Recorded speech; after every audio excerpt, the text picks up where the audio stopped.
Tere kõikidele Valga haigla taskuhäälingu kuulajatele. Piirilinna tervisejuttudes on täna meil külas infektsioonikontrolli õde Tiina Teder. Mina olen Riina Järvesalu ja me räägime väga aktuaalsel teemal. Selleks on puugivaktsiin ehk siis puukide vastane vaktsineerimine. Ei saa öelda, et me räägime liiga vara, võib-olla me oleme juba isegi hiljaks jäänud, sest ei tasu arvata, et puugid lähevad ka talveunne ja millalgi suve poole ärkavad. Jaa, et see vastab tõele. Puugid on ikkagi juba liikvel, sest meil on olnud nii mõnedki soojad ilmad ja juba on nad tegelikult väljas.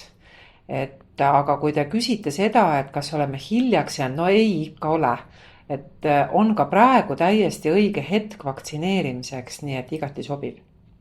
Vaktsineerimine selleks, et see tõhus oleks, võtab ju ka aega. Ei ole ju nii, et ma teen selle süsti ära ja kõik ongi korras. Kuidas tegelikult see protsess siis välja näeb? Kui nüüd inimene soovib ennast lasta vaktsineerida ja ta alles alustab seda teekonda, siis esimesel aastal on vaja teha 2 doosi.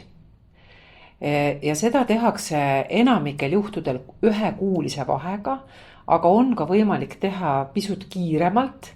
Ehk siis esimese ja teise doosi vahel võib olla ka 2 nädalat. Et seda me nimetame selliseks kiirendatud vaktsineerimise skeemiks. Aga igal juhul tuleb teha esimesel alustamise aastal 2 doosi.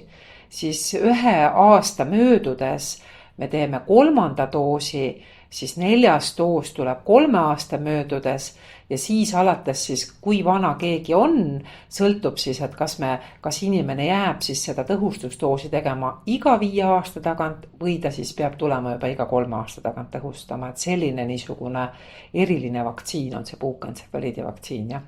Mille järgi otsustatakse, kas ma teen selle kiirema variandi või aeglasema?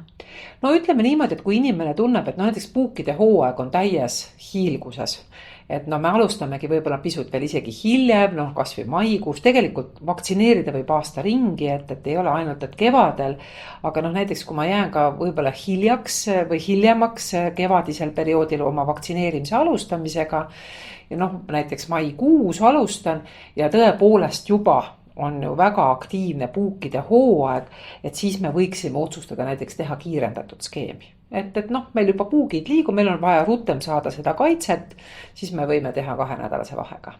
Esimese süsti järgselt kaitse kohe ei tule? No ta tuleb, aga ta tahab saada ikkagi 2 doosi esimesel aastal. Ikka tuleb, et antikehad ikkagi tekivad ka peale esimest doosi. Aga et see teine doos paneb, kui me võime siis öelda, siis nagu väikse sellise nagu punktikese, et ta nagu aitab saada seda maksimaalset antikehade taset.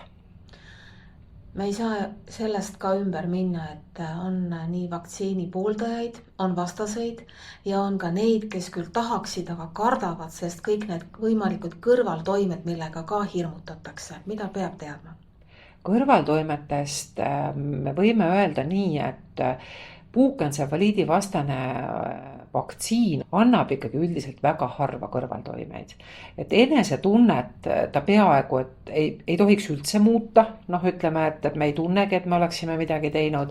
Võib-olla siis kõige sagedasemini, kui üldse tekib, siis meil tekib see süst ja kohavalulikkus.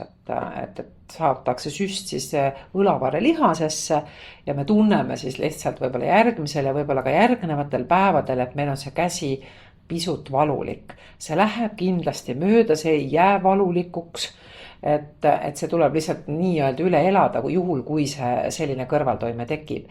Aga kindlasti on see väga tõhus vaktsiin, just eriti entsefaliidi osas. Meil on ka teine haigus, mis puukidega levib, on borrelioos. Selle vastu me ei saa seda kaitset selle vaktsineerimise näol, et me saame ikkagi pigem ainult entsefaliidi jaoks ja see toimib tegelikult väga hästi selle haiguse puhul.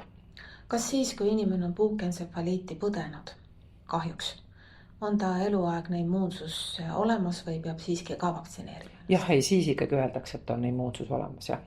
Aga kindlasti ei tasu mõelda selliselt, et küll ma siis põen läbi ja küll ma siis saan selle kaitse läbi selle läbipõdemise, et entsefaliit on tegelikult ikkagi kesknärvisüsteemi ja aju mõjutav haigus, viirushaigus, mida levitavad ju siis nakatunud puugid, nii et see võib kulgeda üliraskelt, inimesed võivad sattuda selle haigusega ka intensiivravisse küll mõned kindlasti võivad ka põdeda seda kergemate sümptomitega, nii et aga me ei tea keegi, kas meie oleme need inimesed, kes põevad seda kergelt või meie oleme need inimesed, kes põevad seda raskelt.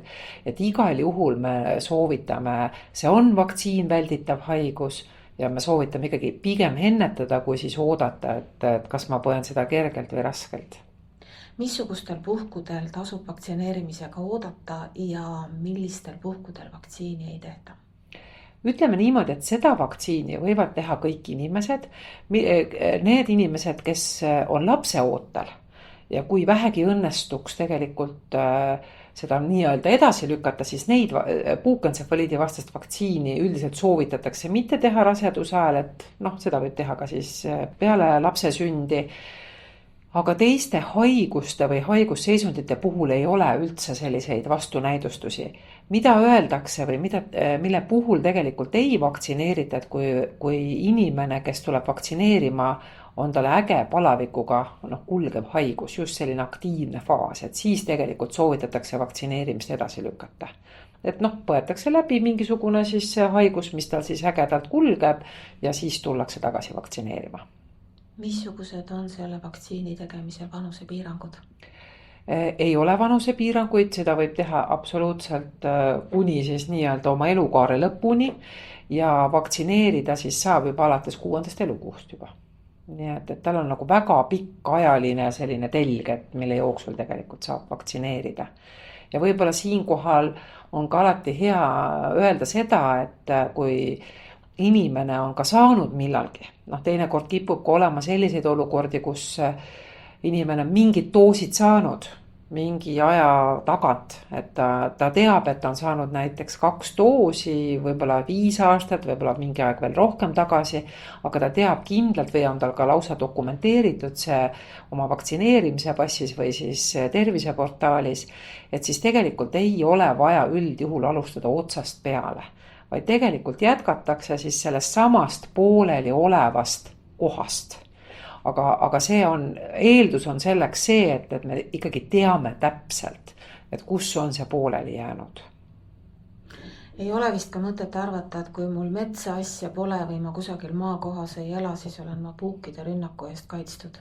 Tegelikult jaa, et see nii ei ole. Täna me oleme nüüd jõudnud sellisesse aega, kus meil on puugid igal pool. Meil on koduaias puugid, kas või sellel väiksel murulapikesel puugid.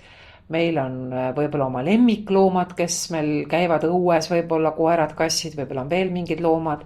Et tegelikult ka nemad toovad neid puuke meieni, eks ole, ja kellel võib-olla on ka seal oma läheduses lemmikloomad veel viibivad, siis tegelikult on see väga selline potentsiaalne võimalus tegelikult ka seeläbi seda puuki saada. Et ühesõnaga me võime tegelikult puukidega kokku puutuda absoluutselt igal pool. Aitäh Tiina Teder tänase vestluse eest, aitäh kõikidele kuulajatele, uued jutud uuel nädalal. Aitäh!